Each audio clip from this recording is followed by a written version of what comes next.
Welcome to the Holy Land Uncovered. I'm Jordana Miller.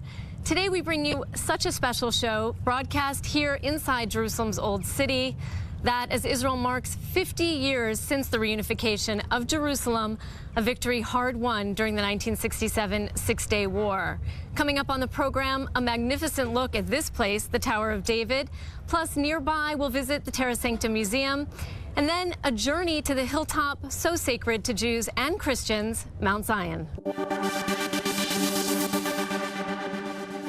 was a victory that bordered on the miraculous. In just 6 days of war, Israel defeated the armies of the Egyptians, the Syrians, and the Jordanians.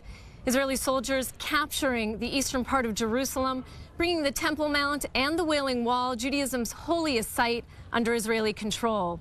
A new documentary about this chapter in history called In Our Hands, The Fight for Jerusalem has just been released.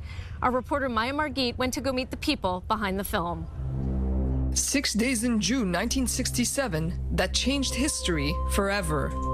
On the eve of the 50th anniversary of the Arab-Israeli Six-Day War, when the British withdrew from Palestine in 1948, the first American film of its kind is taking an in-depth look at the Israeli victory in the battle for Jerusalem. Titled In Our Hands, The Battle for Jerusalem, the Christian Broadcasting Network's docudrama features an all-Israeli cast, some of whom reenact key moments in the 1967 war. The film starts, however, in 1948, with the fall of Jerusalem's Jewish quarter, when Jordanian forces entered the Old City and removed over 1,000 Jews living there at the time. 58 synagogues within Jerusalem and the West Bank were burned, Torah scrolls were burned, everything was decimated, their whole lives were gone. And the Jordanian commander in charge of it made the statement to his superiors, you know, we've destroyed it so totally that no Jew can ever return here.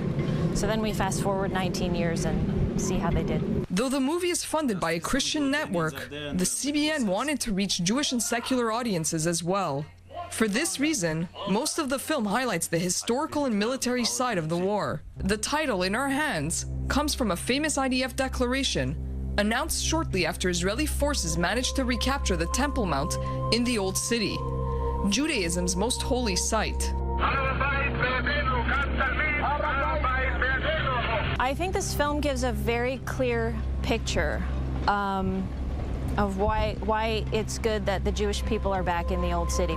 Jerusalem is yours forever. Joining me now to talk more about the film is our reporter Maya Margit. Maya, thanks for joining me here. Sure. Why is it that there aren't or haven't been any major films on the Six-Day War thus far? Well, there have been some Israeli productions, several Israeli films, in fact. There even was a co-production between Israel, France, and Canada. But the U.S. and Hollywood specifically have not really touched this topic. And that might be for a number of reasons. It might be that they felt like it wasn't good for an American audience. It might be that they felt that the topic was too controversial. Too politically charged. Yeah, too politically charged. But the CBN, the Christian Broadcasting Network, really wanted to do this to mark the 50th anniversary of the Six-Day War and the Israeli victory in the battle for Jerusalem. And they felt that the movie would help counter the boycott, divestment, and sanctions movement of Israel and present Israel in a very positive light. BDS. Exactly. So it presents only the Israeli perspective. Everything is told from the perspective of Israeli soldiers in the trenches in the Battle of Ammunition Hill. So it's a one-sided kind of story, but for now what I've seen from reviews in the media is Israeli media is very positive about the film. They're really happy about it. And for those who want to watch the film, they can go to the website inourhands1967.com. And is it tinged with a kind of evangelical religious bent? They kept the film mostly secular. It's mostly focused on history and the military battles.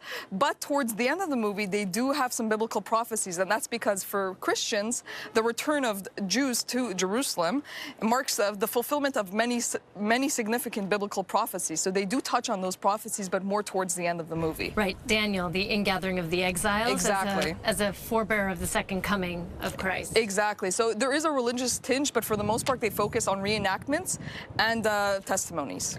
Thank you so much, Maya Margit. We're going to take a quick break, but stay with us. When we come back, we're going to go to Mount Zion. Stay with us.